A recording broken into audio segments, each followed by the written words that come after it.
الحمدللہ رب العالمین والصلاة والسلام علی محمد الامین اعوذ باللہ من الشیطان الرجیم بسم اللہ الرحمن الرحیم۔ خواتین و حضرات، سورہ توبہ کی آیت 60 کے تحت ہم ان مصارف کا مطالعہ کر رہے ہیں جو زکوٰۃ کے لیے قرآن نے بیان فرمائے۔ پس منظر یہ تھا کہ رسالت مآب صلی اللہ علیہ وسلم پر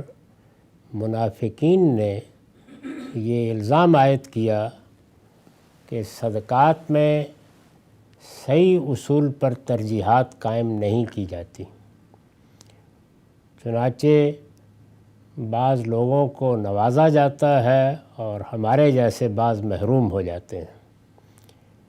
قرآن مجید نے اس کا جواب دیا اور یہ کہا کہ یہ در حقیقت مال کے لالچ میں بندھے ہوئے ہیں۔ انہوں نے اس بات کو سمجھا ہی نہیں ہے کہ یہاں معاملات کس اصول پر چل رہے ہیں۔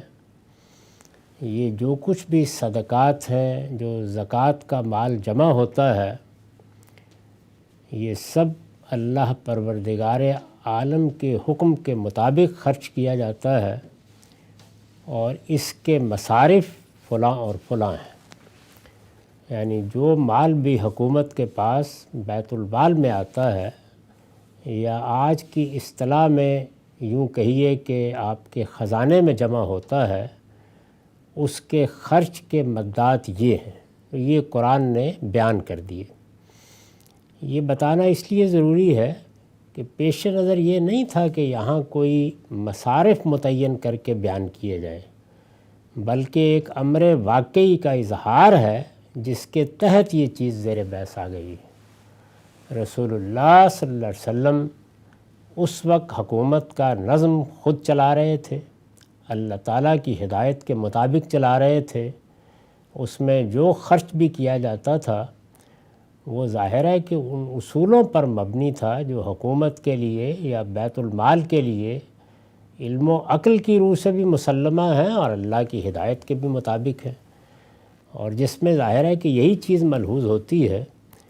کہ یہ سب قوم کی امانت ہے، لوگوں نے یہ رقم فراہم کی ہے۔ اس وقت بھی جو حکومتیں ٹیکس لیتی ہیں ان کی بھی اخلاقیات یہی ہے۔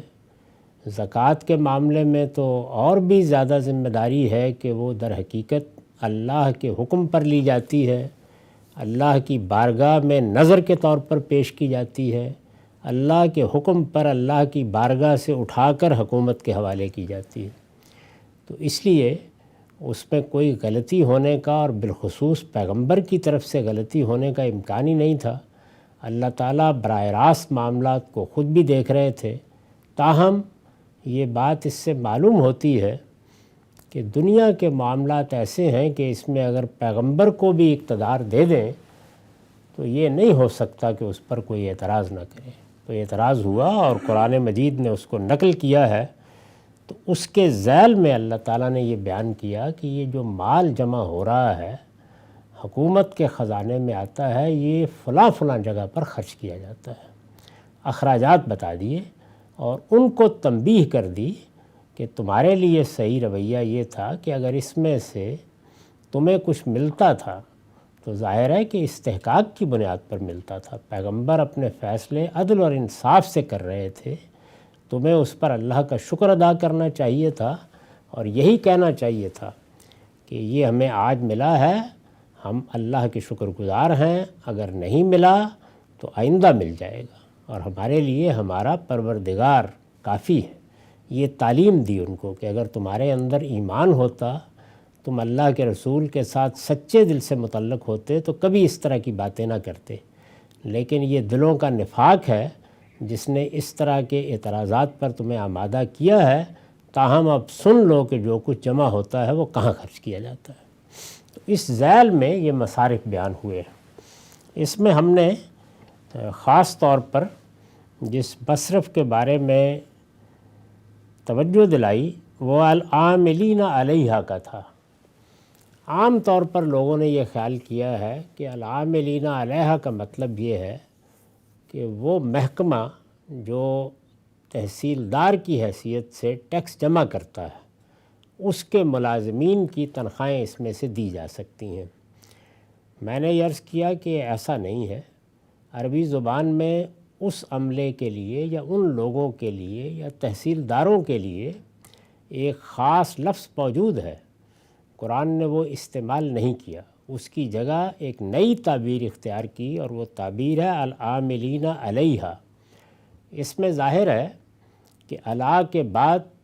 مضاف حذف ہو گئے ہیں، تو ان کو اگر آپ کھول دیں، اور جیسے کہ میں نے کھول دیا ہے، تو جو عربی زبان میں عبارت بنے گی وہ یہ ہوگی کہ العاملین علی اخذ الذرائع وردھا الی المصارف، یعنی وہ لوگ کہ جو ٹیکس اکٹھا کرتے ہیں اور پھر وہ سب لوگ کہ جو اس کے مصارف طے ہیں ان میں خرچ کرنے کا نگرانی کے ساتھ کام انجام دیتے ہیں۔ گویا سارے نظم امور کو اس کے اندر شامل کر لیا ہے۔ ایسی تعبیر اختیار کی ہے قرآن نے کہ اس میں گویا اب صرف وہی لوگ شامل نہیں رہے بلکہ وہ سب لوگ اس کا حصہ بن گئے ہیں جو سارے نظم کو چلا رہے ہیں۔ اس لیے میں نے پھر اس کی شرح کرتے ہوئے یہ لکھا ہے کہ العاملین علیہا کا مطلب ہے ریاست کے تمام ملازمین کی خدمات کے معاوضے میں، یعنی وہ لوگ جو ان کو جمع کر رہے ہیں وہ تو اس کے مستحق ہیں ہی کہ ان کی تنخواہیں اس میں سے دی جائیں، وہ جمع کرنے کے بعد گھر نہیں لے جاتے، اس کے بعد وہی ٹیکس ہے یا وہی محاصل ہے یا وہی زکوٰۃ ہے جو بیت المال میں آ جاتا ہے، اور پھر اس سے پوری حکومت کا نظم چلایا جاتا ہے۔ تو ایک اس کے لینے کا عمل ہے اور ایک ان کے خرچ کرنے کا عمل ہے، وہ پولیس پر خرچ ہوتا ہے، فوج پر خرچ ہوتا ہے، دوسری ذمہ داریوں کو انجام دینے کے لیے خرچ ہوتا ہے۔ تو اس سب کے لیے ایک نہایت جامع تعبیر قرآن نے اختیار کی العاملین علیہا۔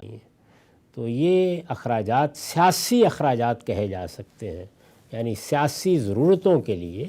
انصاف کے ساتھ، عدل کے ساتھ، مسلمانوں کے مفاد میں، دین کے مفاد میں، قوم کے مفاد میں جو اخراجات ہوتے ہیں وہ سب کے سب اخراجات المؤلفۃ قلوبہم کے تحت ہیں۔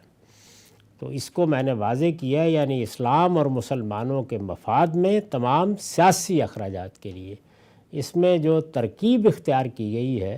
وہ یہ ہے کہ لوگوں کا دل مائل کرنے کے لیے، ان کی وفاداری قائم رہے،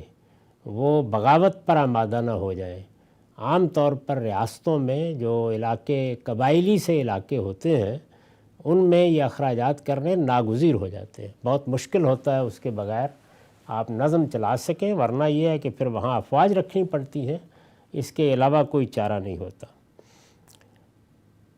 اس سے آگے اب فرمایا ہے پھر رقاب، یعنی ہر قسم کی غلامی سے نجات کے لیے۔ اس سے اندازہ کیا جا سکتا ہے کہ اسلام نے کوئی غلامی کا ادارہ نہ قائم کیا تھا، نہ اس کو وہ قائم رکھنا چاہتا تھا۔ پہلے دن جب اس نے اپنی دعوت پیش کی تو یہ کہا کہ ایمان لانے کے بعد سب سے بڑا کام جو تم نیکی اور خیر کا کر سکتے ہو وہ کیا ہے؟ فک و رقبہ، وہ یہ ہے کہ جن لوگوں کی گردنیں غلامی میں بندھی ہوئی ہیں ان کی گردنیں چھڑاؤ۔ اس کو سب سے بڑی نیکی کے طور پر سورہ بلد میں بیان کیا، ابتدائی زمانے کی صورتوں میں سے ہے۔ پھر جب نظم حکومت قائم ہو گیا تو حکومت کے اخراجات کی مد میں اس کو بیان کیا ہے پھر رقاب، یعنی وہ لوگ کہ حکومت اگر مناسب سمجھے اور حالات سازگار ہوں اور کچھ ان کے پاس روپیہ بھی ہو تو خرچ کر کے غلاموں کی مدد کی جائے۔ اس کے لیے غلاموں کی، لونڈیوں کی، اس کے لیے خاص طور پر سورہ نور میں مکاتبت کا قانون نازل کیا۔ مکاتبت کا مطلب یہ تھا کہ اگر کوئی غلام یا لونڈی اپنے مالک کے ساتھ یہ معاملہ کر لے کہ میں اگر اتنی رقم ادا کر دوں تو مجھے آزادی مل جائے گی۔ یہ کیوں ضروری تھا؟ اس لیے ضروری تھا کہ لوگوں نے رقم خرچ کر کے خریدا ہوتا تھا، تو یا تو حکومت ادا کرے، سب لوگوں کو ادا کر دے اور اس کے بعد آزاد کرا دے، لیکن پھر اتنا ہی کافی نہیں تھا کہ رقم ادا کر دی جائے، اس کے بعد بھی بعض ذمہ داریاں تھیں۔ وہ لوگ ان کے گھروں میں رہ رہے تھے، انہی کی چھت کے نیچے زندگی بسر کرتے تھے، ان کی معیشت بھی انہی پر منحصر تھی۔ کوئی کسی کے باغ میں کام کرتا تھا، کوئی کسی کا قافلہ لے جاتا تھا، ان کے تمام اخراجات وہی اٹھاتے تھے۔ تو اب ایک چھوٹی سی قبائلی ریاست میں لوگوں کے لیے اگر آزادی کا سامان پیدا کیا جائے تو پھر ان کی معاش کا بندوبست بھی کیا جائے، ان کے رہنے کا بندوبست بھی کیا جائے، تو اس وقت کا نظم حکومت اس پوزیشن میں نہیں تھا۔ اس وجہ سے یہ طریقہ اختیار کیا گیا کہ وہ غلام اور وہ لونڈیاں جو خود آزادی حاصل کرنا چاہتے ہیں، وہ چاہتے ہیں کہ ان کی جان چھوٹ جائے، یعنی ایک تو یہ کیا گیا کہ مسلمانوں کو ترغیب دی گئی کہ وہ خرید کر آزاد کریں، وہ فک و رقبہ تھا، گردنیں چھڑاؤ۔ یہاں بیت المال میں ایک مد مقرر کر دی گئی کہ وہ غلام اور لونڈیاں جو اپنی آزادی چاہتی ہیں اور وہ اپنے مالکوں کے ساتھ کوئی معاہدہ کر لیں، اور اس کے بعد پھر ظاہر ہے کہ وہ کمائیں گی، کما کر کسی نہ کسی طریقے سے اپنے آپ کو بھی اپنے پاؤں پر کھڑا کریں گی، ان کی بھی مدد کر دی جائے۔ یعنی اگر ممکن ہو تو اگر کسی نے مثال کے طور پر 100 درہم کا معاہدہ کیا ہے، 50 اس نے خود جمع کر لیے تو 50 بیت المال سے دے دیے جائیں، تاکہ زیادہ سے زیادہ آزادی کے اہتمام میں حکومت بھی مدد کرے۔ تو اس کو بھی بیان کیا۔ پھر رقاب، یعنی ہر قسم کی غلامی سے نجات کے لیے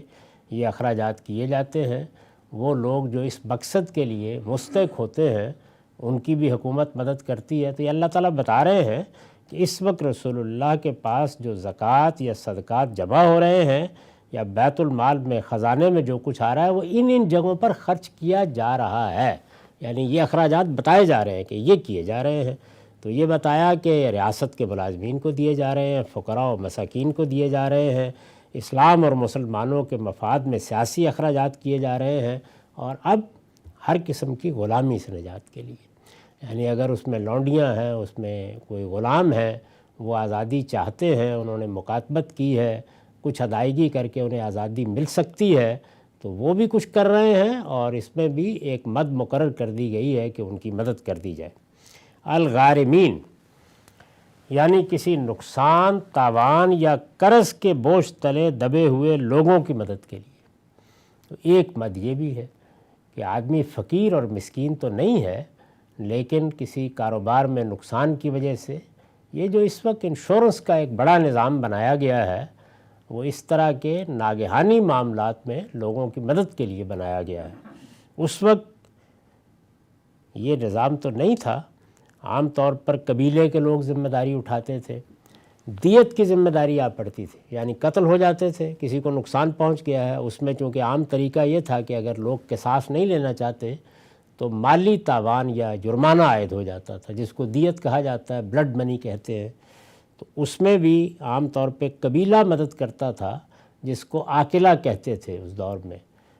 تو اسلام نے جب یہ مدات مقرر کی تو کہا کہ کوئی نقصان ہو گیا ہے، کوئی تاوان میں دب گیا ہے، کسی پر دیت آ گئی ہے، کسی نے قرض لیا تھا نہیں ادا کر سکا،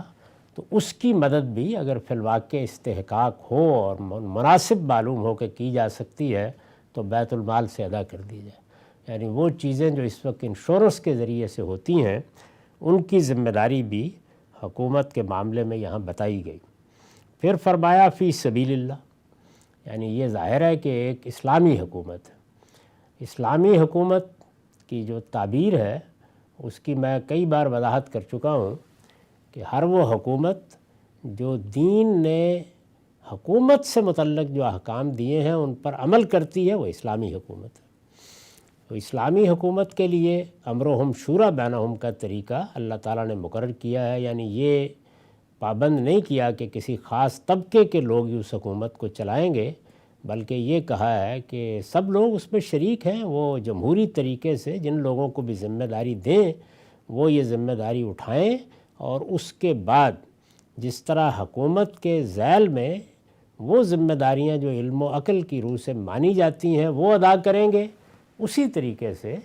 وہ اللہ کے دین کی ذمہ داریوں کو بھی پورا کریں گے، اور ان ذمہ داریوں کی پھر تفصیل کر دی ہے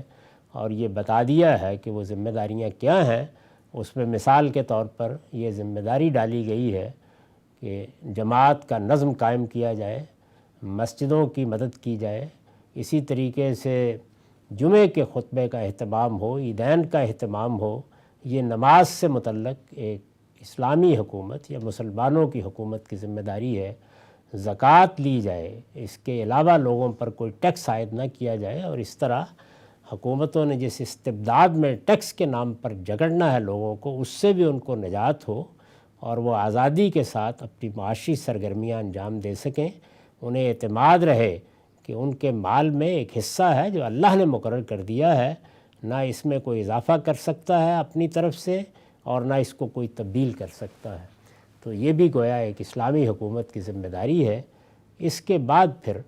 اللہ تعالیٰ نے جن چیزوں سے متعلق حکومت کو حق دیا ہے کہ وہ کوئی اقدام کرے، مثال کے طور پر جرائم کی سزائیں ہیں یا اور بعض چیزیں ہیں، ان میں بھی حکومت اگر اللہ کے قانون کے مطابق اس کے بتائے ہوئے طریقے پر،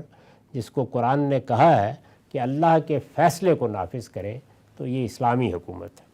اس کے لیے کسی خاص طبقے کو یا کسی خاص گروہ کو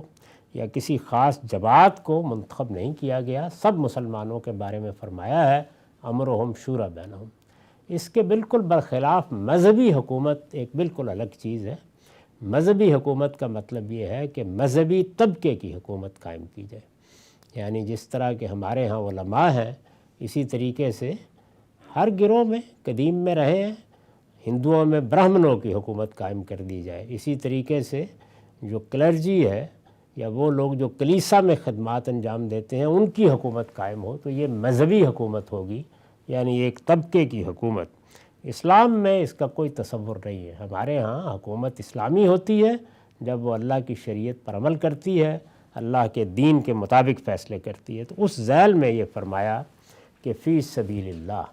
یعنی ایک مد یہ بھی ہے خزانے میں کہ اللہ کے دین کی خدمت کے جو کام حکومت کے ذمے ہیں، جیسے مسجدوں کا اہتمام میں نے عرض کیا، یا اور کوئی خدمت انجام دینی ہے، تو فرمایا کہ ان میں بھی خرچ کیا جا رہا ہے۔ یہ رسول اللہ کی حکومت میں جو مصارف ہیں وہ بیان کیے جا رہے ہیں کہ جو کچھ بھی مال آ رہا ہے جس پر تم نے اعتراض کیا ہے کہ وہ ہمیں کیوں نہیں ملا، وہ حقیقت میں یہاں اور یہاں خرچ ہو رہا ہے۔ اس کے بعد آخری چیز کیا ہے؟ ابن السبیل، یعنی مسافروں کی مدد اور ان کے لیے سڑکوں، پلوں، سراؤں وغیرہ کی تعمیر کے لیے۔ جب انسان اپنے گھر سے نکلتا ہے تو اس سے قطع نظر کہ وہ کھاتا پیتا ہے یا غریب ہے، فقیر ہے، وہ مسافر ہے، اور مسافر کو بالکل ایک الگ حیثیت سے مان لیا گیا ہے۔ یہ سارا اہتمام جو کیا جاتا ہے وہ انہی لوگوں کے لیے ہے، تو اس میں ان کی مدد کی ضرورت ہو تب بھی، اور ان کے لیے راستے بنانا، سڑکیں بنانا، پل بنانا، سرائے بنانا،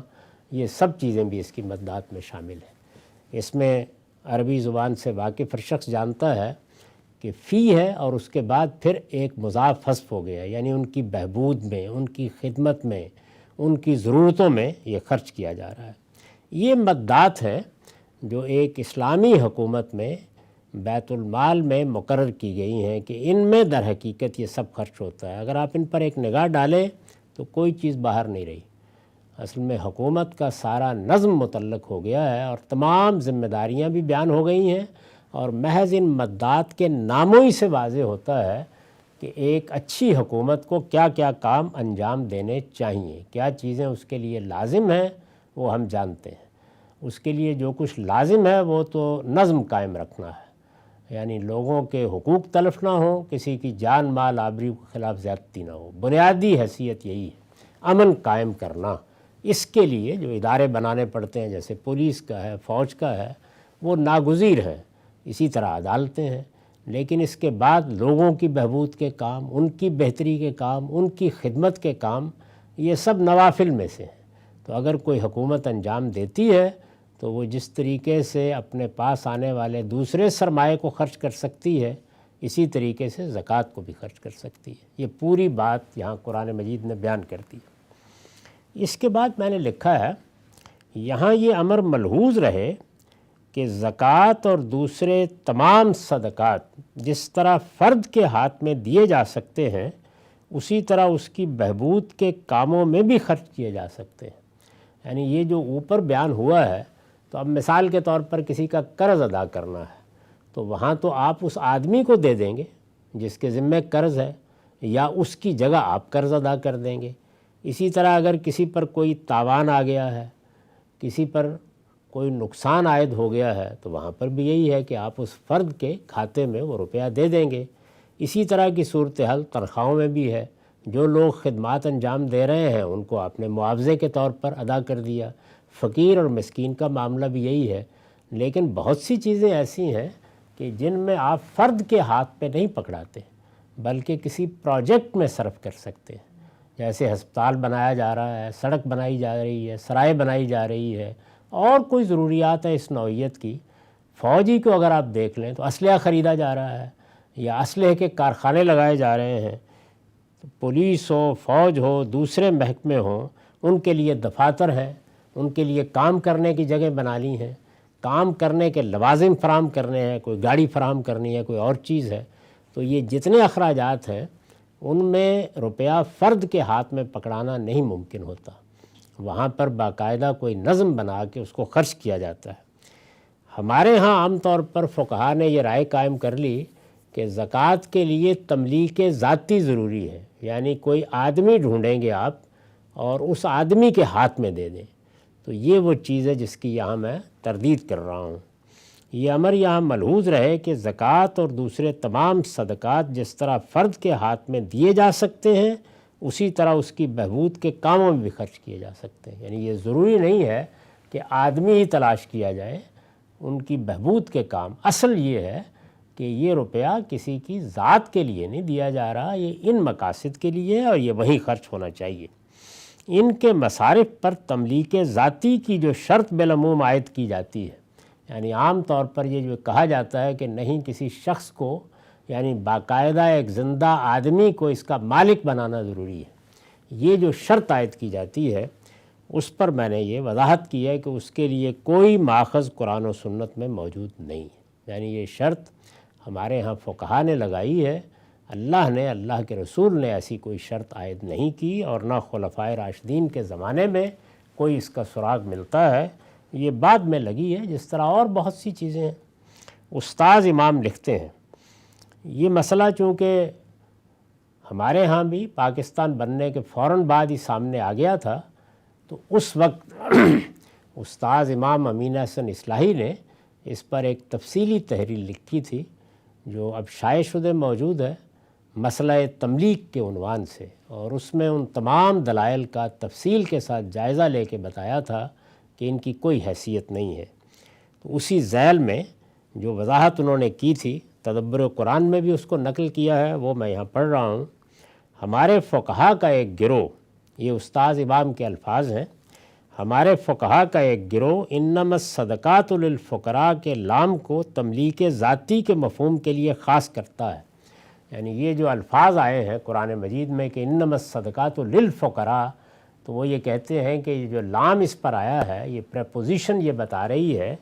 کہ تملیک ذاتی ہونی چاہیے، یعنی آدمی کو مالک بنانا چاہیے، اور پھر اس سے یہ نتیجہ نکال لیتا ہے کہ صدقات و زکوٰۃ کی رقوم فقراء و مساکین کی کسی ایسی اجتماعی بہبود پر صرف نہیں ہو سکتی جس سے ملکیت ذاتی تو کسی کی بھی قائم نہ ہو لیکن اس کا فائدہ بحیثیت مجموعی سب کو پہنچے۔ ہسپتال بنا دیا گیا ہے تو وہاں لوگوں کو مالک تو نہیں بنایا جائے گا لیکن فائدہ ساری قوم کو پہنچتا ہے، سب مریضوں کو پہنچتا ہے۔ ہمارے نزدیک یہ رائے کسی مضبوط دلیل پر مبنی نہیں ہے، یعنی فقہا کی یہ رائے۔ اول تو لام کچھ تملیک ہی کے معنی کے لیے خاص نہیں ہے بلکہ یہ متعدد معنی کے لیے آتا ہے، اور ان سب معنی کے لیے یہ خود قرآن میں استعمال ہوا ہے، تملیک ذاتی کے معنی کے لیے اس کو خاص کر دینے کی کوئی وجہ نہیں ہے، یعنی جو اصل بنائے استدلال تھی اس کی انہوں نے تردید کر دی کہ در حقیقت یہ بات ہی صحیح نہیں ہے کہ یہ پرپوزیشن یا یہ لام یا یہ صلہ کوئی تملیک کے لیے خاص ہے۔ آخر بہبود، نفع رسانی اور استحقاق کے معنی کے لیے بھی جب اس کا استعمال معروف ہے تو ان معانی میں یہ کیوں نہ لیا جائے، یعنی قرآن مجید میں بھی استعمال ہوا ہے، عربی زبان میں بھی استعمال ہوتا ہے، تو وجہ کیا ہے کہ اس کے اندر یہ خاص مضمون پیدا کر لیا گیا۔ پھر آیت میں آپ نے دیکھا کہ بعض چیزیں فی کے تحت بیان ہوئی ہیں، یعنی کچھ مصارف ہیں جن پر یہ لام کی پریپوزیشن آئی ہے اور کچھ آگے جو ہے ان پر فی آیا ہے، تو وہ کہتے ہیں کہ اور فی کا متبادر مفہوم تملیک نہیں بلکہ خدمت، مصرف، رفاہیت اور بہبودی، یعنی لوگوں کا فائدہ، لوگوں کو اطمینان دلانے، لوگوں کو سہولت بہم پہنچانے، لوگوں کی خدمت میں خرچ کیا جائے۔ تو فی کا متبادر مفہوم یہی ہے، دونوں کو آپ الگ الگ پہلوؤں سے نہیں لے سکتے، اس وجہ سے سب مصارف میں زکوٰۃ اسی طرح خرچ کی جا سکتی ہے جس طریقے سے ہمارے ہاں جو حکومتیں ٹیکس لیتی ہیں وہ خرچ کرتی ہیں۔ یہ تو گویا ان مصارف کی تفصیل تھی اور میں نے پھر عرض کروں، یہ وضاحت کر دی ہے کہ یہ یہاں پر کوئی قانون بیان کرنے کے لیے نہیں آئے، بلکہ جب رسول اللہ صلی اللہ علیہ وسلم کے بارے میں اعتراض کیا گیا اور منافقین کی طرف سے اعتراض کیا گیا تو اللہ تعالیٰ نے وضاحت فرمائی کہ جو زکوٰۃ بھی جمع ہو رہی ہے، جو صدقات بھی آ رہے ہیں بیت المال میں، حکومت کے خزانے میں جو کچھ ہے، یہ ان مقدات میں خرچ کیا جا رہا ہے، اور یہ رسول اللہ اپنی ثوابدید سے بھی خرچ کر رہے ہیں، اس میں اللہ کا اذن بھی شامل ہے۔ تم نے جو رویہ اختیار کیا یہ رویہ منافقین کا رویہ ہے، اللہ کے پیغمبر نے کوئی خلاف انصاف اقدام نہیں کیا، خود دیکھ سکتے ہو کہ یہی مصارف ہیں۔ لیکن اس سے جو فائدہ ہوا وہ یہ کہ یہ ایک اعتراض کے جواب میں بیان ہوئے، تاہم معلوم ہو گیا کہ ایک اسلامی حکومت کن کن مقدات میں اپنے خزانے کو خرچ کرتی رہی ہے، خرچ کرتی ہے، اور اس میں کیا وسعتیں ہیں، اور یہ بات بھی معلوم ہو گئی کہ زکوٰۃ اگر حکومت کا حق ہے تو اس میں جو ہمارے ہاں خیرات کا سا تصور پیدا کر لیا گیا ہے اس کی کوئی حقیقت نہیں ہے۔ یہ در حقیقت جو ٹیکس حکومتیں لگاتی ہیں اس کی جگہ اللہ تعالیٰ نے متبادل صورت خود دی ہے، اور اس طرح پابندی لگا دی ہے کہ لوگوں کے مال سے یہی حق ہے کہ جو وصول کیا جا سکتا ہے۔ یہاں پہلے بھی ایک اعتراض زیر بحث تھا، اس کے آگے پھر ایک اعتراض ہی زیر بحث ہے۔ تو فرمایا ہے کہ وَمِنْهُمُ الَّذِينَ يُؤْذُونَ النَّبِيَّ، انہی میں وہ لوگ بھی ہیں جو اپنی باتوں سے پیغمبر کو دکھ دیتے، رنج پہنچاتے ہیں۔ یعنی ہونا تو یہ چاہیے تھا کہ یہ پیغمبر کے سچے خیر خواہ ہوتے، پیغمبر ان کے لیے سب کچھ کر رہے ہیں، لیکن دیکھ لیجئے کہ ان کا رویہ کیا ہے۔ اس سے بھی یہ سبق ملتا ہے کہ اللہ کا پیغمبر بھی ہو تو گرد و پیش میں انسان ہی ہوتے ہیں، اور وہ ساری چیزیں ہوتی رہتی ہیں جو ہم دنیا میں دیکھتے ہیں، اس لیے غیر معمولی توقعات انسانوں سے نہیں کرنی چاہیے۔ یہاں پر صحابہ کرام کی وہ چھوٹی سی جماعت زیر بحث نہیں ہے کہ جس نے اپنے اخلاص اور اپنی محبت کے اعلیٰ نمونے پیش کیے، اسی مدینے میں چھوٹی سی بستی میں یہ منافقین بھی موجود ہیں، چند ہزار کی آبادی میں ان کے سارے کرتوت بھی یہاں زیر بحث آ رہے ہیں۔ تو پہلے ایک بات بیان کی، اس اعتراض کو رفع کیا، اب یہ فرمایا کہ انہی میں وہ لوگ بھی ہیں جو اپنی باتوں سے پیغمبر کو دکھ دیتے ہیں اور یہ دیکھیے آگے مثال دی ہے، وَيَقُولُونَ هُوَ أُذُنٌ، اور کہتے ہیں کہ یہ شخص تو سراپا کان ہے، یعنی جو بات جا کے کان میں ڈال دیں باور کر لیتے ہیں۔ تو یہ بات اچھے پہلو سے بھی کہی جا سکتی ہے کہ بڑی شفقت سے بات سنتے ہیں، محبت سے بات سنتے ہیں، ہر شخص کی بات پر کان لگاتے ہیں۔ یہی ذرا آپ بدنیتی سے کہیں تو اپنے اندر ایک حجب کا پہلو بھی رکھتی ہے۔ تو یہ کہتے ہیں، اب دیکھیے کہ اس کی وضاحت کی ہے یعنی ہر وقت ہر شخص کی بات سننے اور اسے ماننے لینے کے لیے تیار رہتا ہے۔ یہ کہتے تھے منافقین کہ یہ پیغمبر یہ تو بس جو بات آپ کہہ دیں سننے اور ماننے کے لیے تیار ہیں۔ یہ حجب ملیح کا جملہ ہے، یعنی بظاہر تو لگتا ہے کہ کوئی ایسی خرابی کا جملہ نہیں ہے، لیکن اصل میں خرابی کا جملہ ہے۔ استاذ امام کے الفاظ میں یہ مفہوم اس جملے میں یہاں سے پیدا ہوتا ہے کہ ہر ایک کی بات سن لینا جہاں آدمی کی شرافت اور کریم النفسی کی دلیل ہے کہ ایک آدمی بہت نرم طبیعت ہے، نرم خو ہے، محبت رکھتا ہے، شفقت رکھتا ہے، اس لیے بات سنتا ہے، وہیں یہ اس کی سادگی، بھولے پن اور بے بصیرتی کی بھی دلیل ہے۔ یعنی اسی جملے کو ذرا آپ دوسرے پہلو سے کہیے تو اس میں حجب ہی حجب ہے کہ ان کو تو کچھ پتہ ہی نہیں ہے دنیا کیا ہے، معاملات کیا ہیں، جس نے جو بات کی اس کے پیچھے لگ گئے۔ وہ لکھتے ہیں منافقین نبی صلی اللہ علیہ وسلم کے لیے یہ لفظ اس کے اسی مفہوم کو پیش نظر رکھ کر استعمال کرتے۔ وہ اپنی نجی مجلسوں میں اللہ، اس کے رسول اور آیات الہی کا مذاق اڑاتے۔ جب حضرت تک کسی ذریعے سے اس کی خبر پہنچتی اور آپ اس پر کچھ خفگی یا ناراضی کا اظہار فرماتے تو منافقین اپنی صفائی میں لوگوں سے یہ کہتے ہیں کہ یہ نیک آدمی ہے، جو بات کوئی شخص کان میں ڈال جاتا ہے اس کو سچ جان لیتے ہیں، اور اس کی بنا پر ہم جیسے وفا شیاروں اور اطاعت گزاروں سے بدگمان ہو جاتے ہیں، ورنہ بھلا ہماری زبانوں سے اللہ اور رسول کی شان میں کوئی توہین کا کلمہ قصدن نکل سکتا ہے؟ از راہ سخن گستری مذاقن اور تفریحاً بلا ارادہ تحقیر کوئی لفظ زبان سے نکل گیا تو اس کی بات اور ہے۔ یعنی اس طرح سے نبی صلی اللہ علیہ وسلم کی معاذ اللہ حجب کرتے اور یہ فضا پیدا کرتے، اور جب پوچھا جاتا تو یہ کہتے کہ ایسے ہی سخن گسترانہ بات تھی، ہم کوئی قصدن تھوڑی کہہ رہے تھے، مقصد یہ تھا ہمارا۔ تو پہلے اللہ تعالیٰ نے اس اعتراض کو نقل کیا ہے کہ یہ کہتے ہیں کہ یہ شخص تو سراپا کان ہے۔ اس کے بعد جو اس کا جواب دیا ہے وہ نہایت ہی دلاویز ہے، نہایت ہی عمدہ ہے، اس پر ہم آگے بات کریں گے۔ وقت ختم ہو گیا۔ اقول و قولی ھذا واستغفر اللہ لی ولکم ولسائر المسلمین۔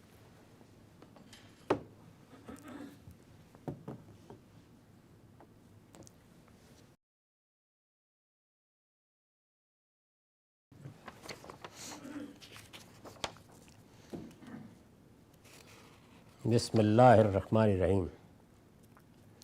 حیاض بن حمار مجاشعی کی روایت زیر مطالعہ ہے۔ میں یہ بات عرض کر چکا ہوں کہ یہ روایت ہم نے صحیح مسلم سے لی ہے۔ میں نے اس کا رقم بھی بتا دیا تھا، یہ 5113 ہے۔ روایت کا کچھ حصہ ہم نے پڑھ لیا تھا، آخری حصہ اس وقت ہم پڑھیں گے بھی اور اس کو سمجھنے کی بھی کوشش کریں گے۔ وہ آخری حصہ یہ ہے کہ وَإِنَّ اللَّهَ نَظَرَ إِلَىٰ أَهْلِ الْأَرْضِ فَمَقَتَهُمْ عَرَبَهُمْ وَعَجَمَهُمْ إِلَّا بَقَايَا مِنْ أَهْلِ الْكِتَابِ وَقَالَ يَا مُحَمَّدْ إِنَّمَا بَعَثْتُكَ لِأَبْتَلِيَكَ وَأَبْتَلِيَ بِكَ وَأَنزَلْتُ عَلَيْكَ كِتَابًا لَا يَغْسِلُهُ الْمَاءُ تَقْرَأُهُ نَائِمًا وَيَقْظَانًا وَإِنَّ اللَّهَ أَمَرَنِي أَنْ أُحَرِّكَ قُرَيْشًا فَقُلْتُ رَبِّي إِذًا يَصْلَغُ رَأْسِي وَيَدْعُو خُبْزًا قال استخرجهم كما استخرجوك واغزهم نغزك وعنفك فسننفق عليك وبس جيشا نبس خمسة مثله وقاتل بمن أطاعك من أصاك۔ یہ حصہ رسول اللہ صلی اللہ علیہ وسلم کی جو خاص حیثیت ہے اس کی وضاحت کر رہا ہے۔ اس کا ترجمہ یہ ہے کہ مزید یہ کہ اللہ تعالیٰ نے زمین والوں پر نظر ڈالی، یعنی یہ آپ اپنی بعثت سے پہلے جو صورتحال ہے وہ بیان فرما رہے ہیں۔ زمین والوں پر نظر ڈالی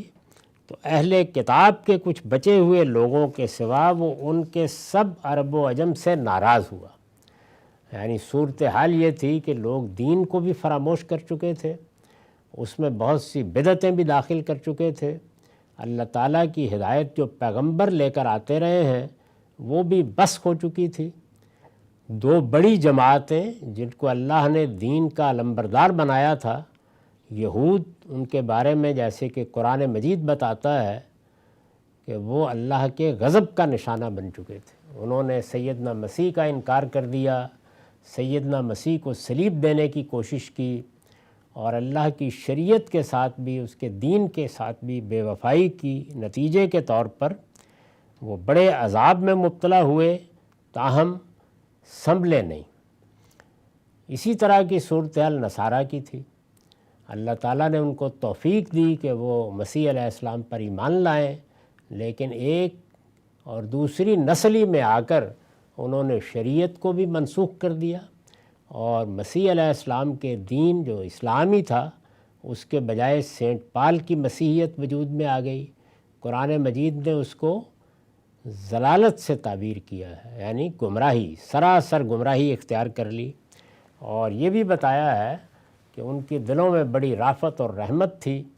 اور اس کے نتیجے میں انہوں نے دین میں جہاں ایک طرف شریعت کو ختم کیا، اللہ کی پابندیوں کو ختم کیا،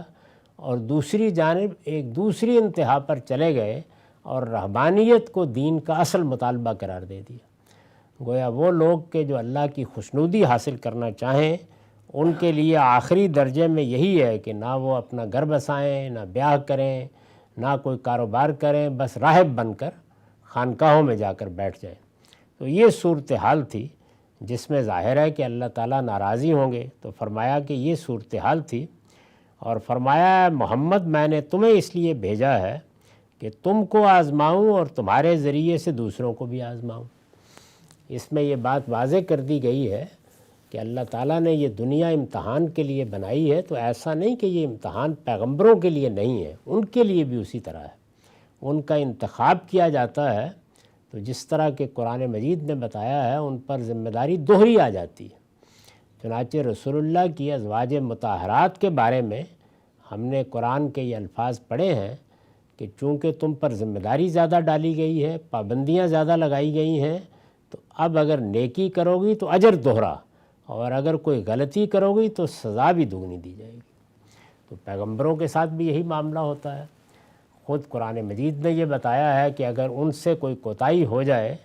یا وہ کسی موقع کے اوپر جو ذمہ داری ان کو دی گئی ہے اس کو ادا نہ کریں، تو اللہ تعالیٰ دنیا میں بڑی شدید گرفت کرتے ہیں۔ اس گرفت کی ایک بڑی ہی نمایاں مثال سیدنا یونس ہے کہ ان کو کس طریقے سے وہاں سے نکالا گیا اور پھر وہ مچھلی کے پیٹ میں ڈال دیے گئے، اور پھر اللہ تعالیٰ رسول اللہ صلی اللہ علیہ وسلم کو یہ کہتے ہیں کہ لا تکن کا صاحب الحوت، آپ کو ذمہ داری دی جا رہی ہے کہیں آپ وہ غلطی نہ کر بیٹھیں جو یونس سے ہو گئی تھی، ان کی طرح نہ ہوں، اور صبر کے ساتھ اس دعوت کے مقام پر کھڑے رہیں، اس کی ذمہ داری کو پورا کریں۔ اس میں یہ تک قرآن میں بتا دیا گیا ہے کہ اگر وہ اپنی طرف سے کوئی بات اللہ کی طرف منسوب کر دیں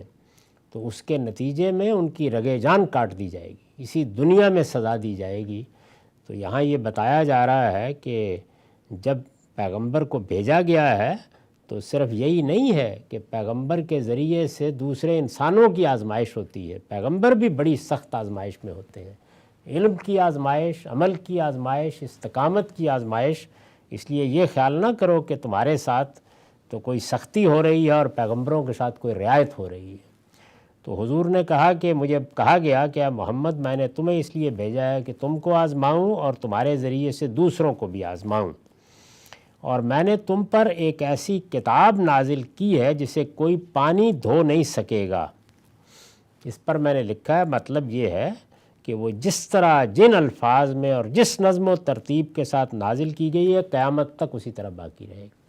یعنی کوئی چیز بھی اس میں کوئی تبدیلی، کوئی تغیر نہیں کر سکے گی۔ اس بات کو اس طرح ادا کیا کہ اسے کوئی پانی دھو نہیں سکے گا، وہ جیسے ہے قیامت تک اسی طرح رہے گی، اور تم سوتے جاگتے اس کتاب کو پڑھو گے۔ یہ اس بات کی تعبیر ہے کہ اس کی تلاوت صبح و شام ہوتی رہے گی۔ یہ حقیقت ہے کہ قرآن مجید ہی ہے کہ جس کی تلاوت اس طریقے سے ہو رہی ہے، نسلاً بعد نسلاً ہو رہی ہے، اور قیامت تک یہی سلسلہ رہے گا۔ تم سوتے جاگتے اس کتاب کو پڑھو گے، اور کوئی شبہ نہیں کہ اللہ نے مجھے حکم دیا ہے کہ میں قریش کو جلا ڈالوں۔ تو فرمایا کہ میری قوم کے لیے بھی اللہ تعالیٰ نے یہی ذمہ داری مجھ پر ڈالی ہے کہ ان پر اللہ کی حجت پوری ہوگی، ان پر حق واضح کیا جائے گا، اس کے بعد اسی دنیا میں ان کو سزا ملے گی۔ یہ جو جلا ڈالوں کے الفاظ ہیں اس کی میں نے وضاحت کی ہے، یعنی جب وہ تکذیب کر دیں تو اسی طرح جلا ڈالوں، جس طرح ان سے پہلی قومیں اپنے رسولوں کی تکذیب کے جرم میں، یعنی ان کو جھٹلانے کے جرم میں آسمان کے عذاب سے جلا کر بھسم کر دی گئیں۔ قوم عاد، قوم ثمود، ان کے ساتھ یہی معاملہ ہوا۔ تو یہ فرمایا کہ یہی ذمہ داری مجھ پر ڈالی گئی۔ اس پر میں نے عرض کیا کہ پروردگار میں یہ کروں تو قریش کے لوگ تو میرا سر پھاڑ کر اسے کھائی ہوئی روٹی بنا دیں گے، یعنی میں نے اپنا عذر پیش کیا کہ یہ بڑی ذمہ داری ہے، مالک ایک تنہا پر آپ ڈال رہے ہیں۔ اللہ تعالیٰ نے فرمایا نہیں، تم ان کو نکلنے کے لیے کہنا جس طرح انہوں نے تمہیں نکلنے کے لیے کہا ہے، اور ان سے جنگ کرنا، ہم بھی تمہارے ساتھ ہو کر جنگ کریں گے۔ یعنی یہ ظاہر ہے کہ ہجرت کے بعد بات کی جا رہی ہے کہ انہوں نے تمہیں نکالا ہے، ان سے کہنا کہ اب تم بھی نکلو اور جنگ کرنا، جنگ ہم بھی کریں گے، تم اپنے مجاہدین پر خرچ کرنا، ان قریب ہم بھی تم پر عنایت فرمائیں گے۔ یعنی مطلب یہ ہے کہ مال جو خرچ کرنا پڑتا ہے، قرآن مجید نے کہا نا جاہدوا باموالکم وانفسکم، تو کوئی اس میں کمی نہیں آئے گی، ہم اس کا اہتمام کریں گے۔ اپنا لشکر روانہ کرنا، ہم اس کے ساتھ 5 گنا لشکر مزید روانہ کر دیں گے، جیسے کہ بدر کے موقع پر کہا کہ ہم 5000 فرشتے اتار دیں گے اور تم یہ قتال اپنے فرما برداروں کو لے کر اس کے ذریعے سے اپنے نافرمانوں کے ساتھ کرنا۔ تو یہ بتا دیا گیا کہ تمہارے معاملے میں آسمان کا عذاب نہیں آئے گا، بلکہ تمہارے ساتھیوں کی تلواروں سے ہم ان منکروں کو سزا دیں گے۔ یہی وہ تفصیلات ہیں جو قرآن مجید میں بیان ہوئی ہیں، اور سورہ توبہ خاص طور پر آخری مرحلے کو بیان کرتی ہے۔ یہی وہ چیز ہے کہ جس کی صحیح تفہیم نہ ہونے کے نتیجے میں بڑی غلط فہمیاں پیدا ہوتی ہیں۔ تو یہ اس حدیث میں بھی بیان کر دیا ہے کہ اللہ تعالیٰ کے پیغمبر کو یہ بتا دیا گیا تھا کہ آپ کی قوم کے ساتھ معاملہ تو وہی ہوگا جو سب قوموں کے ساتھ ہوا ہے، لیکن آسمان کے عذاب سے نہیں ہوگا، یہ تمہارے ساتھیوں کی تلواروں سے ہوگا۔ اس میں جلا ڈالنے والی بات نہیں ہوگی، بلکہ یہ سزا اس طریقے سے دی جائے گی۔ اسی بات کو قرآن نے بیان کیا ہے سورہ توبہ کی آیت 14 میں، یعنی یعذبہم اللہ بایدیکم، اللہ تمہارے ہاتھوں سے ان کو سزا دے گا اور اسی دنیا میں دے گا۔ وآخر دعوانا الحمدللہ رب العالمین۔ اب 10 منٹ کا وقفہ ہے، اس کے بعد سوالوں کی نشست۔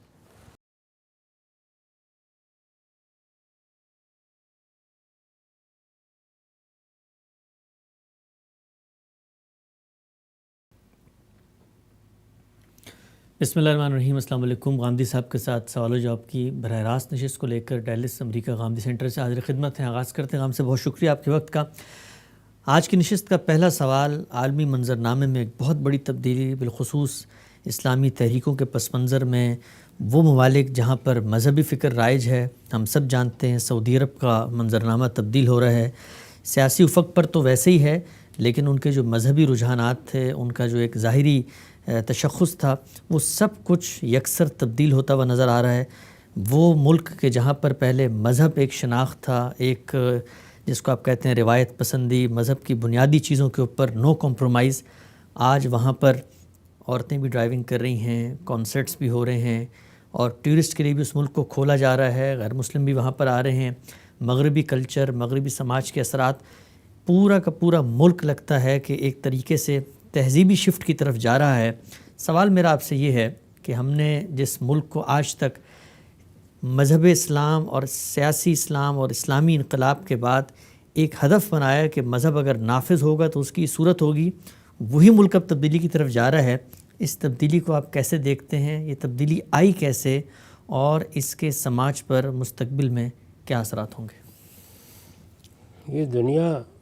تغیر کا کارخانہ ہے، اس میں تبدیلیاں آتی رہتی ہیں۔ اگر آپ پرانی تاریخ کو دیکھیں تو اس میں بھی بارہا ایسا ہوا ہے کہ اس سرزمین میں بھی، مسلمانوں کے دوسرے ممالک میں بھی حکومتوں کے بدلنے سے، بادشاہوں کے تبدیل ہونے سے ایسے تغیرات ہم دیکھتے رہے ہیں۔ اس وجہ سے تغیرات تو ہوتے ہیں،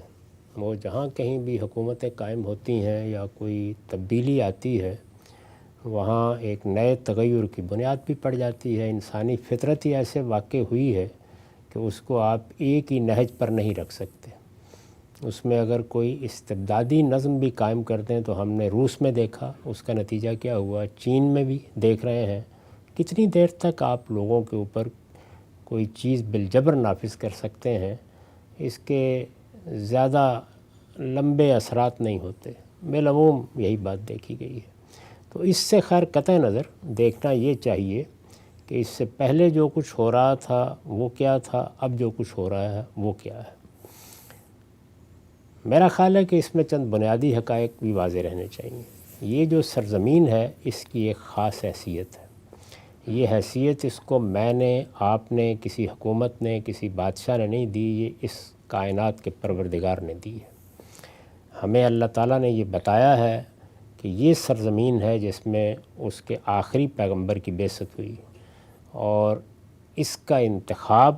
اسی وقت نہیں ہوا بلکہ اس سے بھی ہزاروں سال پہلے ابراہیم علیہ السلام کے ذریعے سے کر لیا گیا تھا۔ یہی سرزمین ہے جس میں اللہ تعالیٰ کا گھر بنایا گیا، بیت اللہ تعمیر کیا گیا، مسجد حرام تعمیر کی گئی، جس کی حیثیت توحید کے عالمی مرکز کی ہے۔ ساری دنیا میں جب تک یہ دنیا قائم ہے، لوگ اسی گھر کی طرف رجوع کریں گے، یہی سب کا قبلہ ہوگا، اسی کے حج کے لیے جائیں گے، اسی کے عمرے کے لیے جائیں گے، گویا ذات خداوندی کا جو تصور ہمارے ذہن میں قائم ہوتا ہے وہ تو کوئی جسمانی چیز نہیں ہے، وہ کوئی زمان و مکان کے اندر تصور کرنے کی ہستی نہیں ہے،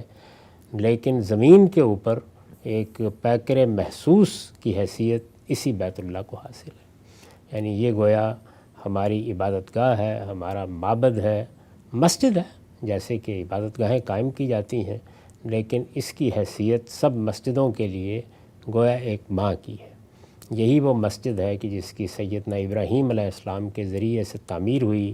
جس میں سیدنا اسماعیل علیہ السلام کو تولیت دی گئی، وہ یہاں آباد ہوئے، تو اس کی بڑی غیر معمولی حیثیت ہے۔ اس کا انتخاب کیا ہے اللہ تعالیٰ نے۔ اب انتخاب کیا ہے تو یہ بات بھی اس کے ساتھ واضح کر دی ہے کہ اس میں اللہ ہی کا دین ہمیشہ رہے گا۔ رسالت باب صلی اللہ علیہ وسلم کی بعثت کے مقاصد میں ایک بڑا مقصد قرآن میں یہ بیان ہوا ہے کہ ان لوگوں نے جن کے ذمے اس کی تولیت تھی، اس کو وہی حضرت مسیح کی تعبیر چوروں کا بٹ بنا دیا ہے۔ وہ توحید کے مرکز میں بت لا کے رکھنے کے مجرم ہیں۔ انہوں نے یہاں پر شرک کی روایتیں قائم کر دی ہیں۔ صرف یہی نہیں بلکہ مشرکانہ توہمات کو مذہب بنا کے رائج کر دیا ہے، اور اسی طریقے سے اور بہت سے جرائم میں جن کا ارتکاب کرتے ہیں۔ چنانچہ یہ فرمایا گیا کہ اس گھر کی تطہیر سب سے پہلے ہے، اور اس کی پوری تاریخ سنائی گئی قرآن مجید میں۔ اس کے ساتھ ہدایت کی گئی کہ جب ہم نے ابراہیم سے یہ کہا تھا کہ اس گھر کو تعمیر کرو،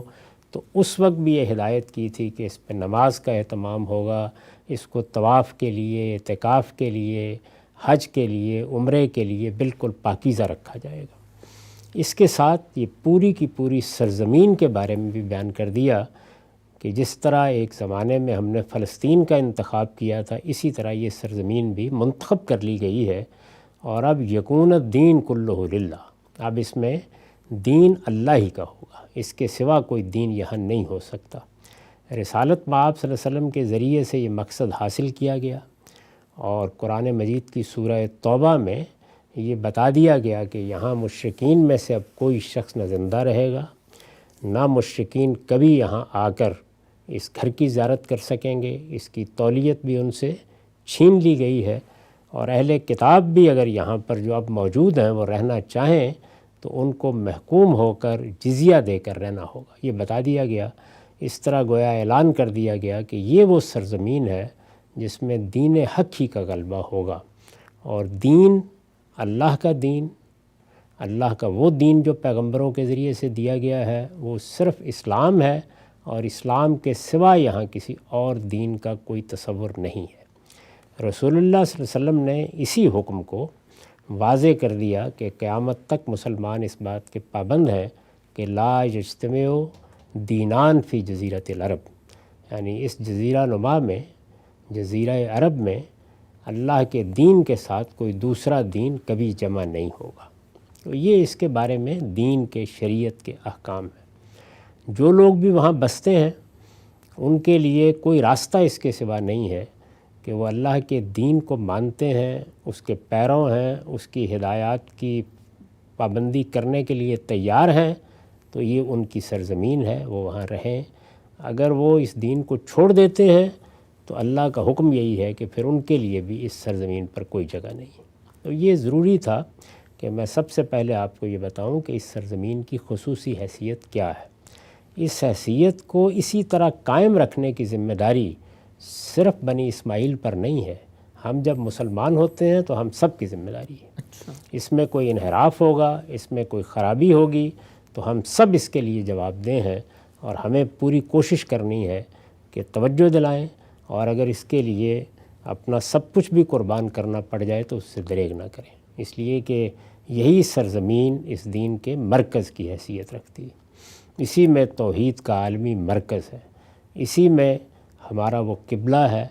اور وہ مسجد ہے کہ جس مسجد کے لیے ساری دنیا کو یہ کہا گیا تھا کہ آؤ اور اس کے حج اور عمرے کے لیے رخت سفر باندھو۔ تو یہ اہمیت، یہ حیثیت،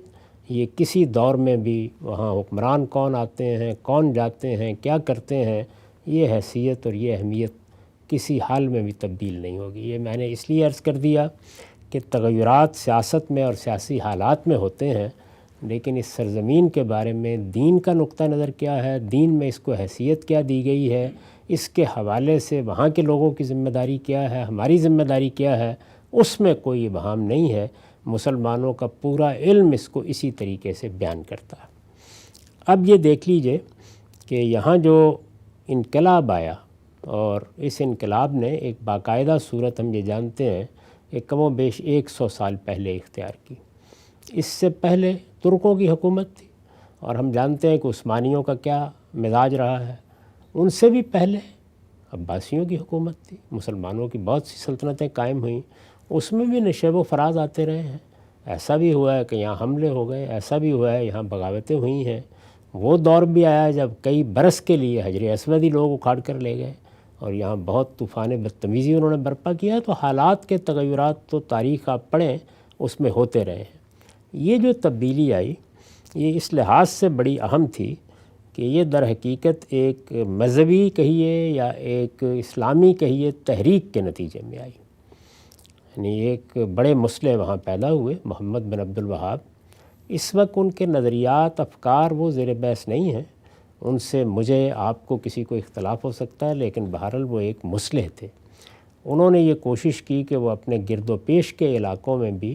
جو بڑے سردار تھے یا قبائل میں جن کی خصوصی حیثیت تھی ان کو اپنی دعوت پیش کریں۔ ان کی دعوت قبول ہوئی، اور رعیہ کے علاقے میں ہم یہ جانتے ہیں کہ ابتدا میں، معاف کیجیے گا، دریا کے علاقے میں ابتدا میں ان کا ایک نظم حکومت قائم ہو گیا، اور پھر یہ چیز اس پورے خاندان کے سامنے تھی کہ جزیرہ نما عرب پر بھی اس کی حکومت قائم ہو۔ اس وقت اگر آپ اس وقت کی تحریریں پڑھیں اور اس وقت کے حالات کو دیکھیں تو وہ یہی سمجھتے تھے کہ اللہ کی منتخب کردہ اس سرزمین کو، اس حرم کو، اس بیت اللہ کو ہر طرح کے شرک سے اور ہر طرح کی بدعت سے پاک ہونا چاہیے۔ اپنی ذات میں اصول کے لحاظ سے یہ بڑی ہی غیر معمولی چیز ہے، اور اس سرزمین کے بارے میں نے ابھی عرض کیا کہ یہ ذمہ داری کہ یہ شرک سے پاک ہو، بدعت سے پاک ہو، اس میں جو لوگ حکومت کریں وہ دین کے علمبردار ہوں، دین پر عمل کرنے والے ہوں، یہ تو ہم سب کی آرزو ہے۔ تو اس وجہ سے مسلمانوں کے ہاں بھی لوگوں نے یہ محسوس کیا کہ یہ ایک اچھی تبدیلی ہے جو آ رہی ہے۔ اس سے پہلے بھی ظاہر ہے کہ عثمانیوں کے جو گورنر وہاں کام کر رہے تھے وہ بھی کوئی ایسا نہیں کہ دین سے بیگانہ تھے، تاہم بعض چیزیں ایسی تھیں جن پر اعتراض کیا جا سکتا ہے، اور یہ کہا جا سکتا ہے کہ شرک کے معاملے میں، توحید کے معاملے میں، بدعت کے معاملے میں ہمارے ہاں جو بہت سے صوفیانہ مراسم داخل ہو گئے ہیں ان کے معاملے میں اس طرح کا تطہیر کا ذوق ان کا نہیں تھا۔ یہ لوگ آئے اور انہوں نے آ کے یہ حکومت قائم کر لی۔ میں نے اس سے پہلے بھی یہ عرض کیا تھا کہ اس وقت خاص طور پر ہندوستان میں جو ہمارے اکابر تھے ان میں یہ بڑی خواہش تھی کہ یہاں ایک شورا پر مبنی نظام قائم ہو جائے، جیسے ہم افغانستان میں یہ خواہش کرتے رہے ہیں۔ یہ خواہش پوری نہیں ہوئی، اور وہاں ایک بادشاہت قائم کر دی گئی۔ بادشاہت کے نظام میں یہ خوبی بھی ہوتی ہے کہ آپ جو کرنا چاہتے ہیں اس میں کوئی رکاوٹ نہیں ہوتی، اور یہ خامی بھی ہوتی ہے کہ اب بعد کی نسلوں میں جیسے لوگ آئیں گے اس کے لحاظ سے کچھ تبدیلیاں اور تغیرات بھی آ جائیں گے۔ تو وہ حکومت قائم ہوئی، اس میں علماء کا بڑا غیر معمولی اثر و رسوخ تھا، اور علماء بھی وہ کہ جو سلفی تعبیر کو صحیح تعبیر سمجھتے تھے، اور عام طور پر وہ یہ خیال کرتے تھے کہ شرک کے معاملے میں، بدعات کے معاملے میں کسی قسم کی کوئی مداہنت نہیں ہونی چاہیے، اور اس میں کوئی شبہ نہیں کہ اس سرزمین کا یہ حق ہے کہ یہاں اس طرح کی چیزوں سے متعلق کوئی مداہنت ہو بھی نہیں۔ ایک حکومت قائم ہو گئی، اور اس نے اپنی دانست میں اپنے طریقے کے مطابق یہ کوشش کی کہ وہ شریعت پر عمل کرے۔ شریعت کے معاملے میں جو ایک غلطی ہو رہی ہے اور بدقسمتی سے ہو رہی ہے وہ یہ ہے کہ یہ خیال کیا جاتا ہے کہ جب کوئی حکومت قائم ہو جائے تو اس کا یہ حق ہے کہ وہ شریعت کے ہر حکم کو لوگوں پر نافذ کرتے، جس کو نفاذ شریعت کہا جاتا ہے۔ یہ اپنی ذات میں ایک غلط نقطہ نظر ہے۔ شریعت نے بہت واضح طریقے پر یہ تقسیم کر دی ہے کہ وہ احکام جو فرد سے متعلق ہیں وہ فرد ہی کی ثوابدید پر رہیں گے۔ فرد کو آپ تلقین کریں گے، نصیحت کریں گے، توجہ دلائیں گے، اس مقصد کے لیے اللہ تعالیٰ کے دین میں جمعے کے ممبر کو حکمرانوں کے لیے خاص کر دیا گیا ہے۔ یعنی توجہ دلانے کا کام تو ظاہر ہے معاشرہ بھی کرتا ہے، والدین بھی کرتے ہیں، پہلی نسل بھی کرتی ہے، آپ کے اساتذہ بھی کرتے ہیں، نظام تعلیم کے ذریعے سے بھی لوگوں کی اصلاح کی جاتی ہے، اسی طرح علماء بھی اپنی تعلیم تذکیر سے یہی خدمت انجام دیتے ہیں۔ لیکن اس سے بھی آگے بڑھ کے اگر مسلمانوں کی کوئی حکومت قائم ہے تو اس کے لیے یہ ممبر خاص کر دیے گئے ہیں، جمعہ کا ممبر، عیدین کا ممبر، کہ وہ اس پر لوگوں کو توجہ دلائیں انفرادی معاملات میں، یعنی وہ احکام جو فرد کو دیے گئے ہیں، دین کے احکام، ان سب کے بارے میں، خواہ وہ معروف ہے خواہ وہ منکر ہے، کوئی بھی چیز ہے، ان کے بارے میں نصیحت کرنا، تلقین کرنا، یہ میرا بھی حق ہے، آپ کا بھی حق ہے، والدین کا بھی حق ہے، اعزہ کا بھی حق ہے، معاشرے کا بھی حق ہے، اسی طرح مسلمانوں کی حکومت کا بھی حق ہے۔ اور یہ ممبر اسی لیے خاص کیا گیا ہے کہ وہ خود آئیں اور نصیحت کریں، اور اگر وہ خود نہیں آنے کی پوزیشن میں تو اپنے نمائندے بھیجیں تاکہ وہ آ کے اس ممبر پر کھڑے ہوں، اور جس طرح کے خلفائے راشدین نے روایت قائم کی تھی، لوگوں کی اصلاح بھی کریں، اور جو کچھ بھی دین ان کے نزدیک ہے وہ استدلال کے ساتھ اس کو پیش کریں، لوگ اس کو قبول کریں نہ کریں یہ ان کا کام ہے، لیکن نصیحت کرنا اور توجہ دلانا یہ ان کا کام ہے۔ تو انفرادی معاملات میں لوگوں پر کسی چیز کا نفاذ کرنا یا جو وہ احکام جو فرد سے متعلق ہیں، یہ حقیقت میں حکومت کی جورسڈکشن ہی نہیں ہے۔ تاہم یہی رویہ وہاں اختیار کیا گیا، یہی رویہ ایران میں ذرا نسبتاً کم درجے میں اختیار کیا گیا، یہی رویہ ہے کہ جو افغانستان میں پہلے بھی اختیار کیا گیا اور اب بھی خیال یہی ہے کہ اختیار کیا جائے گا۔ تو میرے نزدیک یہ ایک بڑی بنیادی غلطی ہے، اس کی اصلاح ہونی چاہیے۔ یعنی ایک تو وہی بات جس کی خواہش ہندوستان کے اکابر نے کی تھی کہ کاش وہاں امرہم شورا بینہم کے اصول پر ایک جمہوری نظم قائم ہوتا، وہ نہیں قائم ہو سکا، اور اسی کی آرزو ایران میں بھی تھی، اسی کی آرزو افغانستان میں بھی ہے۔ اور دوسرے یہ کہ یہ لوگ جو بھی ہیں بہت نیک نیت ہوں گے، صالح ہوں گے، اللہ کے دین سے محبت رکھنے والے ہوں گے، لیکن انہیں معلوم ہونا چاہیے کہ افراد پر دین کے نفاذ کی ذمہ داری یہ خدا نے ان کو نہیں دی، اور یہ اگر وہ کریں گے تو اپنے حدود سے تجاوز کریں گے۔ پہلی بات یہ دین میں جو طریقہ اختیار کیا گیا ہے وہ یہ ہے کہ جو احکام معاشرے کو دیے گئے ہیں، اور جو احکام معاشرے کو اس لیے دیے گئے ہیں کہ معاشرہ بحیثیت معاشرہ اس پر عمل کرے، وہ احکام ہیں جو حکومت سے متعلق ہیں، اور حکومت سے متعلق احکام پر عمل کرنا یہ حکمرانوں کی ذمہ داری ہے۔ اللہ تعالیٰ نے، جیسے میں نے ابھی عرض کیا کہ جمعہ کا اہتمام، نماز کا اہتمام، ٹیکس کی بجائے زکوٰۃ کا نفاذ، اسی طرح سے اگر کوئی جہاد و قتال کسی وقت ظلم کے خلاف کرنا ہے تو اس کو منظم کرنا، اس کے لیے مسلمانوں کو لے کر نکلنا، دعوت کی رکاوٹیں دور کرنا، بہت سی چیزیں ہیں ان کی میں نے ایک پوری فہرست یہ آپ جانتے ہیں کہ اپنی کتاب مقامات میں بیان کر دی ہے۔ تو ان احکام پر حکومت کو عمل کرنا چاہیے۔ یہ غلطی ہوئی، یہ ایک ایکسٹریم تھی، یعنی ایک انتہا تھی۔ اب اس کے بعد دنیا تبدیل ہوئی ہے۔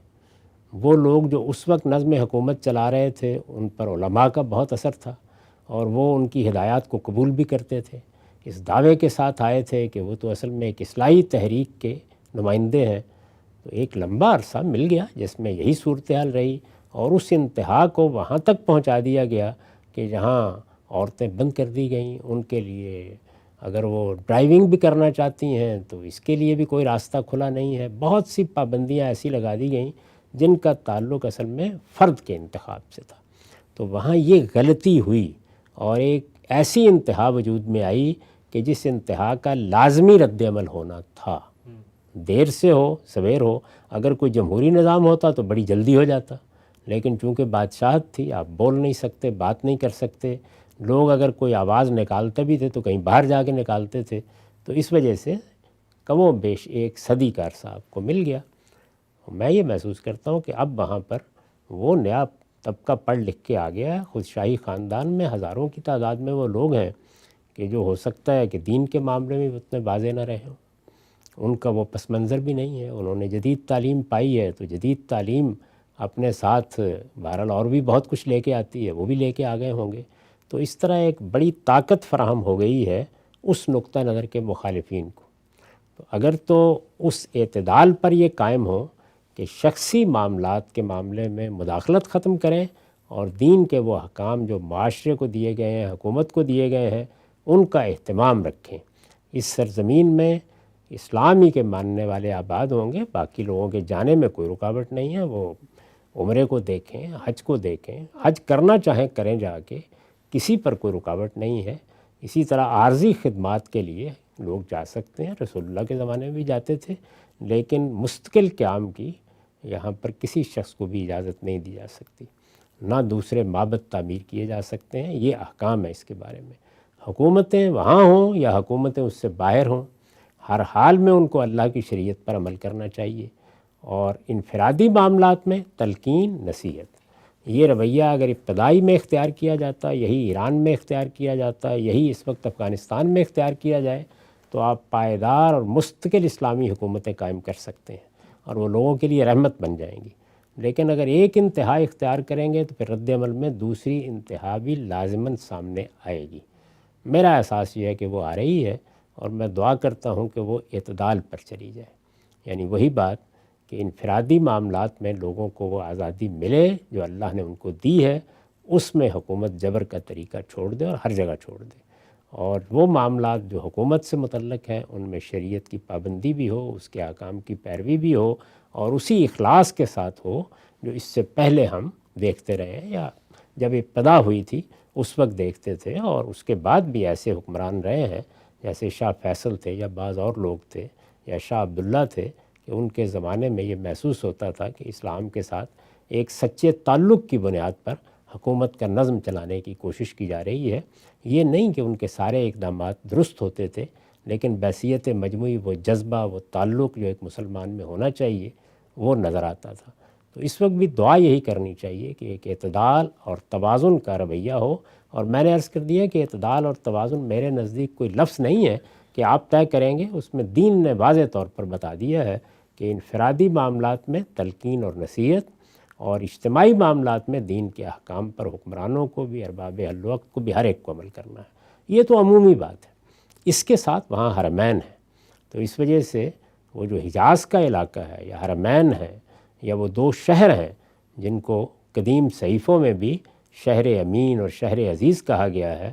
ان میں بہرحال پوری احتیاط کرنی چاہیے کہ کوئی ایسی چیز نہ ہو جو ان کی خصوصی حیثیت کے منافی ہو۔ اور ان کی خصوصی حیثیت کیا ہے؟ یہ کہ وہاں اللہ کی بندگی کے لیے لوگ جاتے ہیں، عبادت کے لیے جاتے ہیں، پرستش کے جذبے سے جاتے ہیں، حج و عمرہ کے لیے جاتے ہیں۔ اس وجہ سے ان کی فضا میں مسجد کی سی پاکیزگی رہنی چاہیے، یعنی ان کا معاملہ عام شہروں کا نہیں ہے۔ تو یہ چیزیں جو ہیں یہ اگر ملحوظ رہیں اور اس توازن اور اعتدال کے ساتھ اقدامات ہوں تو پھر تو رحمت ہے۔ اور اگر اس میں انتہا پسندی آتی ہے تو میں نے عرض کیا کہ پہلے بھی ایک طرح کی انتہا پسندی تھی، اب رد عمل میں بھی آئے گی، اس کے بھی کچھ نقصانات تھے، اس کے شاید اس سے بھی زیادہ ہوں گے۔ ہم سب یہ جو فکری تبدیلی آئی ہے سعودی عرب کے اندر، ہم جب بات کرتے ہیں، آپ سے گفتگو بھی ہوتی ہے 21ویں صدی کے اندر فکری تبدیلی، عوام کا شعور بلند ہو، ان سب کے ذریعے سے یہاں پر تو بظاہر لگتا ہے کہ اوپر کا ایک طبقہ ہے، حکمران ہے، ان کے اندر کوئی فکری تبدیلی آئی ہے تو ملک کے اندر اس کا اظہار ہو گیا ہے۔ اسی طریقے سے جب یہ کہا جاتا ہے کہ جی آپ کا جو بھی مذہب ہے، جو ہمارے یہاں روایتی تعبیر دین ہے، 100 سال تک مجسم ہو کر دنیا کے اسٹیج پر سعودی عرب میں وہ سامنے رہی، لیکن پھر بھی عوام اس سے کیوں متاثر نہیں ہوئے اور آج شعوری طور پہ اس کو کیوں نہیں اپنا سکے، اس پہلو پر بھی آپ سے بات کریں گے۔ اور ایک اور اہم بات جو آج کل بہت زیر بحث ہے کہ سعودی فرما روا نے جب اپنی پالیسی کو دیا ہے، مذہب کے بارے میں بیان کیا ہے، ویژن 2030 کے بارے میں، اور اس میں یہ کہا ہے کہ قرآن اور حدیث کی حیثیت کیا ہے، لوگوں نے اس سے بھی ایک مماثلت تلاش کی اور کہا کہ غامدی صاحب بھی یہی بات کرتے ہیں۔ ان سارے موضوعات پہ بات ہوگی، سعودی عرب کے اندر آنے والی تبدیلی، منظرنامے کے اندر اس کے سیاسی طور پہ کیا اثرات ہوں گے اور مذہبی طور پہ کیا ہوں گے، یہ سب زیر بحث لائیں گے۔ وقت ہمارا یہاں مکمل ہوتا ہے، دوبارہ حاضر خدمت ہوں گے، اب تک آپ کے بہت شکریہ۔